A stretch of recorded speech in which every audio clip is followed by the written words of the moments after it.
read this theorem. What it says, if p be a prime number, कोई हमें p prime number दिया हुआ है, and if p divides a square, then p divides a also, where a is a positive integer. अगर p a square को divide कर रहा है तो a को भी डिवाइड करेगा, ऐसा हमें इस थ्योरम में दिया हुआ है. Now let us prove that. कैसे होगा ये? तो लेट अस से कि कोई प्राइम नंबर हमारे पास a है, कोई हमारे पास नंबर a है. इस a को अगर मैं फैक्टराइज करूं तो ये प्राइम फैक्टर्स में डिवाइड हो जाएगा, ये प्राइम फैक्टर्स में ही फैक्टराइज होगा. Let is be p1 into p2 into p3 and up to pn. कोई भी नंबर हम ले सकते हैं, p1 p2 p3 up to pn कोई भी नंबर बनता है. तो a को हम these प्राइम फैक्टर्स में डिवाइड कर सकते हैं. यह p1 p2 p3 क्या चीज है, अप टू pn क्या चीज है? They are prime factors. Prime factors या प्राइम नंबर्स, ये प्राइम नंबर्स हैं.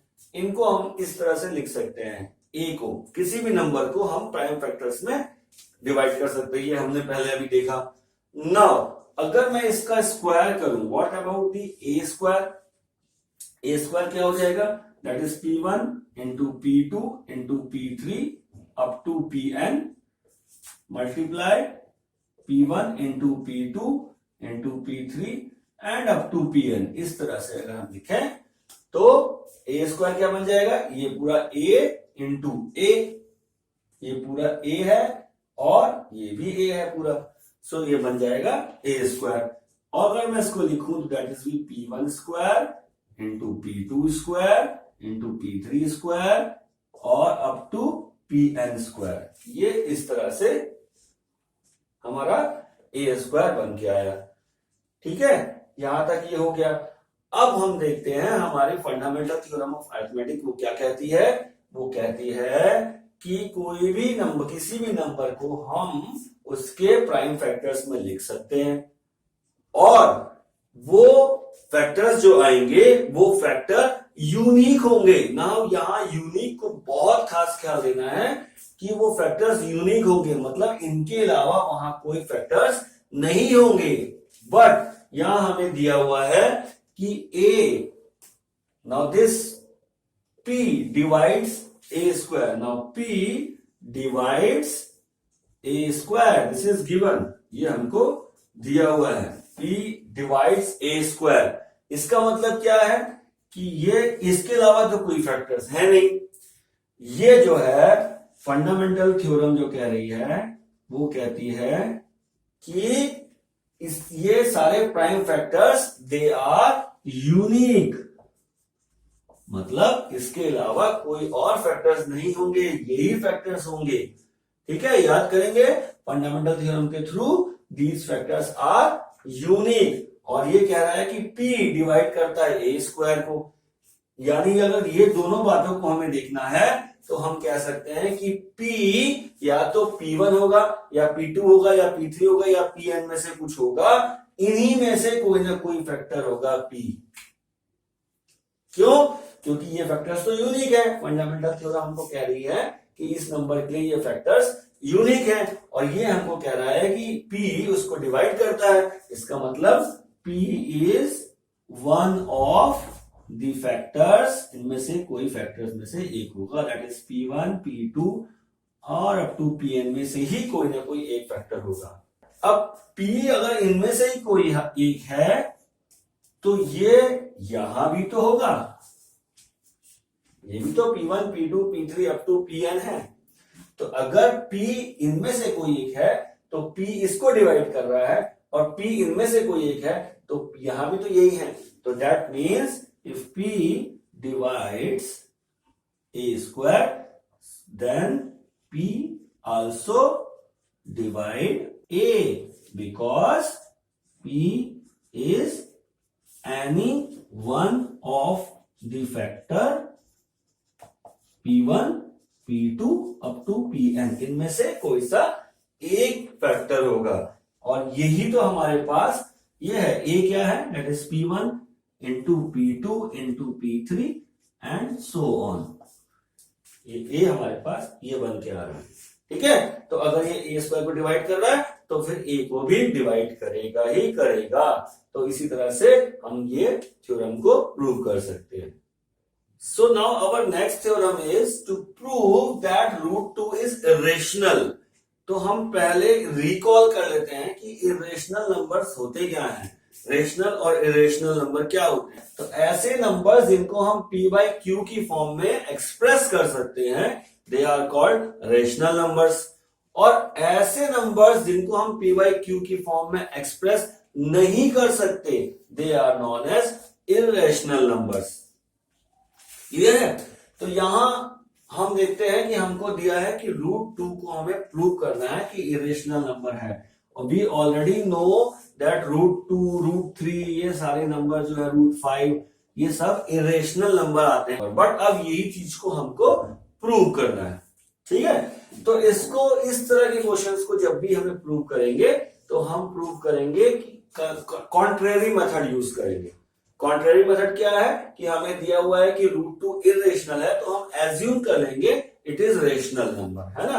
तो let root 2 is rational number. तो रूट 2 कोई रेशनल नंबर है, ये हमने एज्यूम कर लिया। अब ये रेशनल नंबर है तो हम इसको p बाई क्यू की फॉर्म में लिख सकते हैं। रेशनल नंबर को हम p बाई क्यू की फॉर्म में लिख सकते हैं। ठीक है, अब p बाई क्यू की फॉर्म में हमने लिख लिया और हमने एज्यूम ये भी कर लिया कि p बाई क्यू अगर किसी कॉमन फैक्टर से कट रहा है तो हम इसको कट कर सकते हैं। कोई कॉमन फैक्टर से हमने कट किया तो यहाँ a आया, यहाँ b आया, और अब इसके बाद ये फर्दर कट नहीं हो रहा है, फर्दर डिवाइड नहीं हो रहा है, इनके बीच में कोई कॉमन फैक्टर नहीं है। और ऐसे दो नंबर्स जिनके बीच में कोई कॉमन फैक्टर्स नहीं होता उनको कहते हैं हम को prime number. Coprime numbers ऐसे नंबर्स होते हैं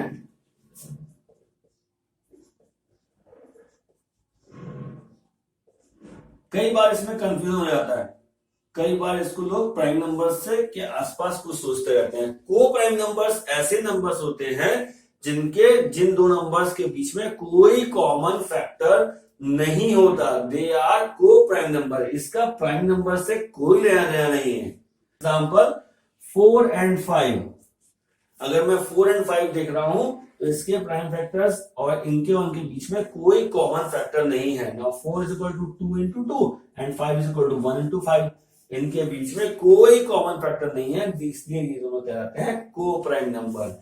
यहाँ 4 कोई प्राइम नंबर तो नहीं है, इसका प्राइम नंबर से कोई लेना देना नहीं। For example you can also say 8 and 9, अगर दो नंबर में लेता हूं तो दोनों में से कोई भी नंबर प्राइम नंबर नहीं है, मगर 8 के फैक्टर क्या होंगे 2 इंटू 2 इंटू 2 और 9 के फैक्टर्स क्या होंगे 3 इंटू 3। तो इन दोनों के बीच में कोई भी फैक्टर कॉमन नहीं है, इसलिए ये दोनों को प्राइम नंबर कहलाते हैं।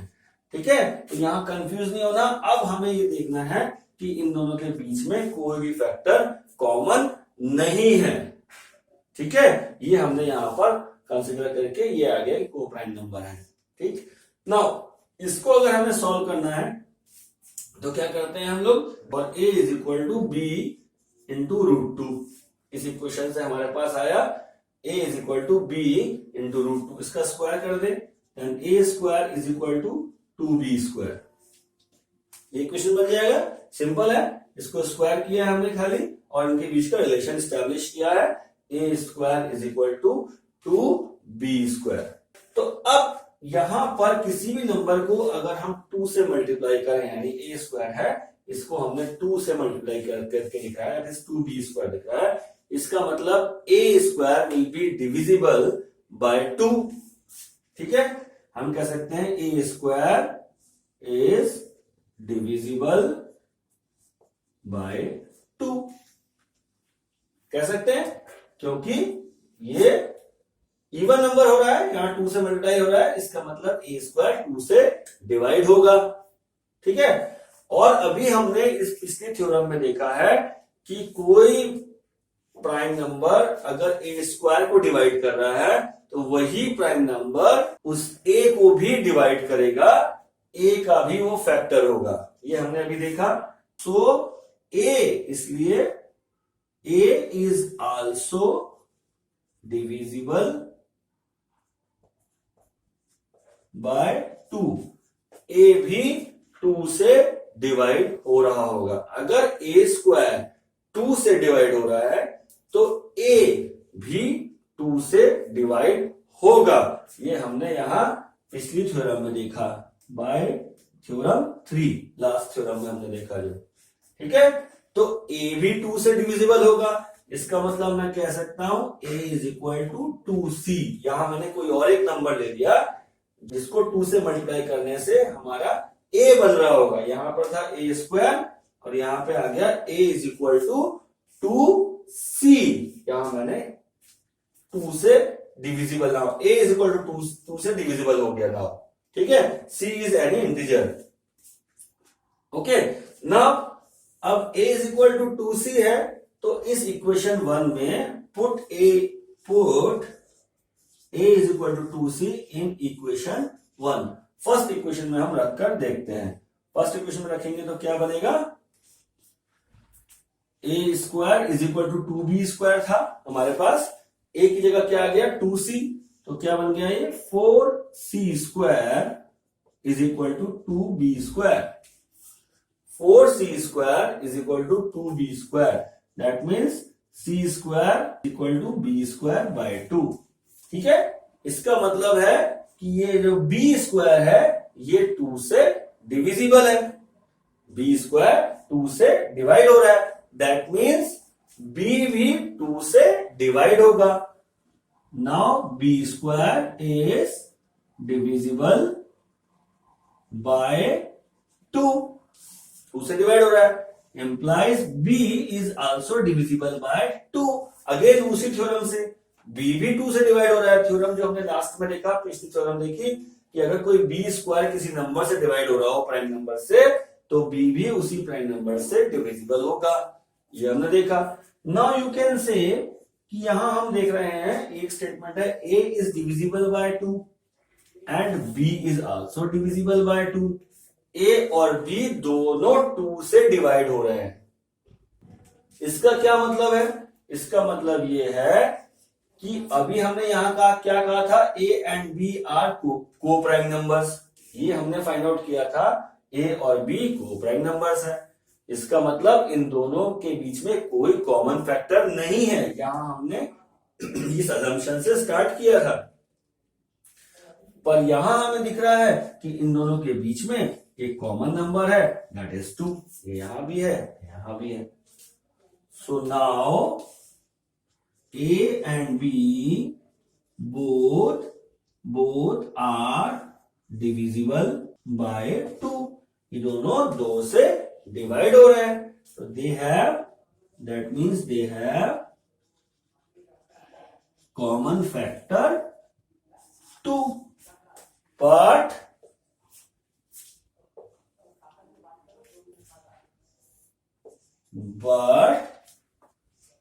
what we assumed a and b are co-prime number, so it contradicts our assumption।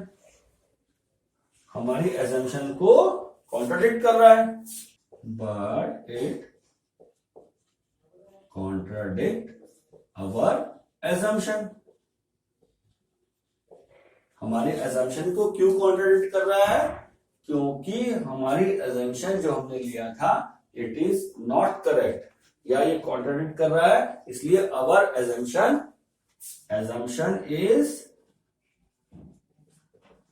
is not correct, ठीक है। assumption is not correct implies √2 is irrational, ठीक है। या हम कह सकते हैं कि √2 इरेशनल नंबर है। हमारी assumption क्या थी, √2 रेशनल नंबर है, लेकिन हमारी assumption यहां पर रॉन्ग हो गई, और रॉन्ग हो गई तो इसका मतलब कि ये इरेशनल नंबर नहीं है, it is irrational number and hence we can prove it like this method। एक और प्रूफ हम करके देखेंगे तो it will be very clear to us। Now let us prove that root 5 is irrational number. ये हमें प्रूव करना है. Again we use contrary method. Let root 5 is a rational number. ये लेके हम चलते हैं. हम ये assume करते हैं कि ये एक रेशनल नंबर है. Now रेशनल नंबर है तो it can be expressed in the form of p by q. जिसको हम p by q की फॉर्म में लिख सकते हैं क्योंकि ये रेशनल नंबर है. करेक्ट. ओके. नाउ p और q अगर हम देखें इसमें कोई कॉमन फैक्टर्स भी निकाल दें तो it will be express in the form of a और b, और we can say root 5 is equal to a और b where a and b are coprime numbers. a और b को प्राइम नंबर्स हैं. इस तरह से हम इसको फाइंड आउट, इस तरह से इसको हम एज्यूम कर सकते हैं. ठीक है. नाउ इसको अगर हम स्क्वायर करें तो what it will be. Now it will be like a square is equal to 5 times b square. Now a square is equal to 5b square. इस इक्वेशन से हम ये फाइंड आउट कर सकते हैं. Okay. Now this it means a square 5 का कोई factor है, 5 से डिविजिबल है. Now means implies a square is divisible by 5. At least 5 से तो डिवाइड हो रहा है. यहां आपको दिख रहा है कि 5 एक फैक्टर है. सो a is also divisible by 5. a भी 5 से डिवाइड होगा. ये हमने देखा अभी थ्योरम 3 में. Theorem number 3, from theorem 3 we can say कि अगर a स्क्वायर 5 से डिवाइड हो रहा है तो a भी 5 का फैक्टर होगा, a भी 5 से डिवाइड होगा. ठीक है. नाउ ये हमारे पास आ गया. नाउ लेट अस सी, अगर a 5 से डिवाइड हो रहा है तो we can say a is equal to 5c where c is any integer. Now put a is equal to 5c in equation 1. Equation 1 में हम इसको पुट करते हैं. ठीक है. इक्वेशन 1 में पुट करेंगे तो क्या बन जाएगा. 25c square is equal to 5b square. एक जगह मैंने क्या रख दिया, 5c रख दिया, तो क्या बन गया 25c square is equal to 5b square. और we can say b square is equal to 5c square. b square is equal to 5c square. अब यहां देख के हमें क्या लग रहा है कि b स्क्वायर 5 से डिविजिबल है. Now b square is divisible by 5, या 5 का फैक्टर है हम कह सकते हैं. ठीक है. तो b स्क्वायर 5 से डिविजिबल है तो what about b. b will also be divisible by 5. b भी 5 से डिविजिबल होगा, है ना. इस theorem by from theorem 3, bye theorem 3. Theorem 3 क्या कह रही है, अगर b स्क्वायर 5 से डिविजिबल है तो b भी 5 से डिविजिबल होगा. ठीक है. तो क्या हो जाएगा. अब यहां हम इस स्टेटमेंट को देखें और हम इस स्टेटमेंट को देख रहे हैं तो a and b both are divisible by at least 5. ये कम से कम 5 से तो दोनों डिवाइड हो रहे हैं. b भी 5 से डिवाइड हो रहा है कम से कम 5 से, और ये भी 5 से डिवाइड हो रहा है, तो दोनों एटलीस्ट 5 से तो डिवाइड हो ही रहे हैं. Implies a and b are not co-prime number.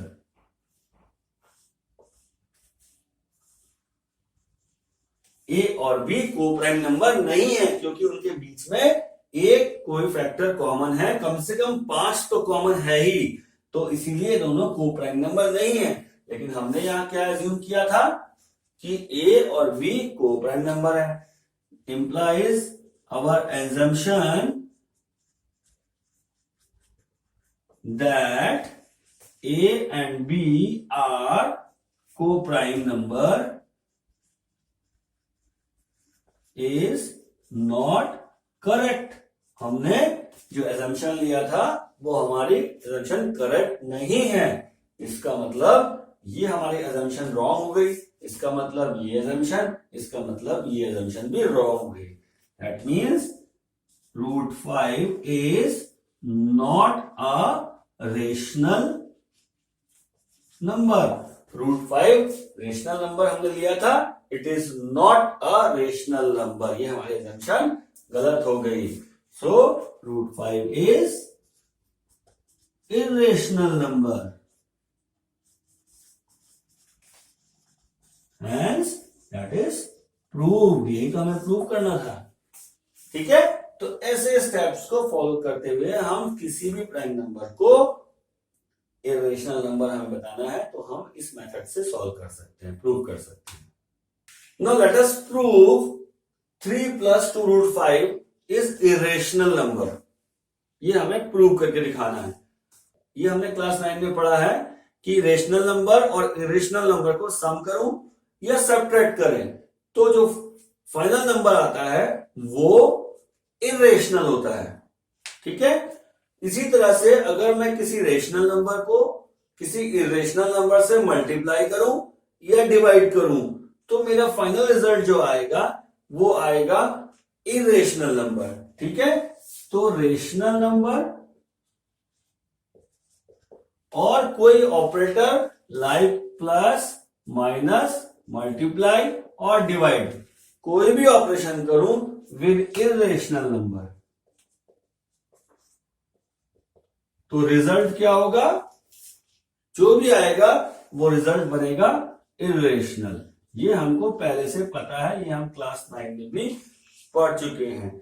तो यहां पे क्या हो रहा है कि इस इरेशनल नंबर को, हमको पता है कि √5 एक इरेशनल नंबर है, उसको मैं एक रेशनल नंबर से मल्टीप्लाई कर रहा हूं तो ये टोटल नंबर क्या बनेगा मेरा? रेशनल बनेगा कि इरेशनल बनेगा? ये नंबर बनेगा इरेशनल, जो कि मैं यहां पर जानता हूं कि किसी रेशनल नंबर को मल्टीप्लाई करूं इरेशनल से तो इरेशनल बनता है। और फिर उस इरेशनल नंबर को फिर मैंने एक रेशनल नंबर से प्लस कर दिया, उस इरेशनल नंबर को एक रेशनल नंबर से प्लस करूंगा तो आंसर विल बी इरेशनल। ये मुझे पहले से पता है, नाउ मुझे उसको प्रूव करना है। ठीक है, तो प्रूव करने के लिए again we will take the contrary method. क्या कहेंगे? लेट अस एज्यूम, हम ये एजम्पशन लेके चल रहे हैं दैट 3 + 2√5 जो भी हमें दिया है it is rational number, is rational number. ये हम एज्यूम करके चल रहे हैं। ठीक है, अब अगर ये रेशनल नंबर है तो it can B express in the form of p/q, ये हमें मालूम है। और फिर अगर हम उसको देखें तो it can be actually express in form of a/b where a और b are coprime numbers. तो 3 + 2√5 इज इक्वल टू a/b हम ऐसा लिख सकते हैं where a and b are coprime numbers. ठीक है, को प्राइम नंबर्स है मतलब इनके बीच में कोई भी फैक्टर कॉमन नहीं होगा, इस तरह से हम लिख सकते हैं। Okay, now let us see, now this can be written as a/b - 3, ऐसे लिख सकते हैं। इसको मैं और लिखूं तो a - 3b/b, इस तरह से लिखा जा सकता है 2√5 को। ठीक है, now what about √5? now √5 is equal to a - 3b/2b, ये मेरा बन रहा है √5। ठीक है, now इस इक्वेशन में अगर मैं RHS को देखूं तो a is a rational number, ये हमने लिया है। a इज रेशनल नंबर, हमने कोई को प्राइम नंबर्स लिए हैं, they are rational number, coprime integers लिए हैं। Now b is also rational number, अगर a भी रेशनल नंबर है, b भी रेशनल नंबर है, 3 और 2 तो इंटीजर्स हैं ही, तो it means a - 3b/2b, this will also be a rational number. ये मेरा पूरा number rational number minus rational number divide by rational number is again a rational number ही आता है, तो this should be a rational number. अगर RHS should be a rational number, तो implies LHS should also be a rational number. ये भी rational number होना चाहिए. अगर RHS रेशनल नंबर है तो ये भी रेशनल होना चाहिए. That means √5 should be a rational number होना चाहिए. बट हम जानते हैं √5 तो एक इरेशनल नंबर है. But √5 is an irrational number. √5 एक इरेशनल नंबर है. सो जो हमारी अजम्पशन है, ये क्यों कॉन्ट्रडिक्शन हो रहा है? ये कॉन्ट्रडिक्ट इसलिए हो रहा है कि हमारी अजम्पशन जो है it is not correct. Implies our assumption is not correct. क्या थी हमारी अजम्पशन? कि √3 plus 2 √5 is a rational number. ये गलत है. Implies √3 plus 2 √5 is an irrational number. Hence proved. यही तो हमें प्रूव करना था.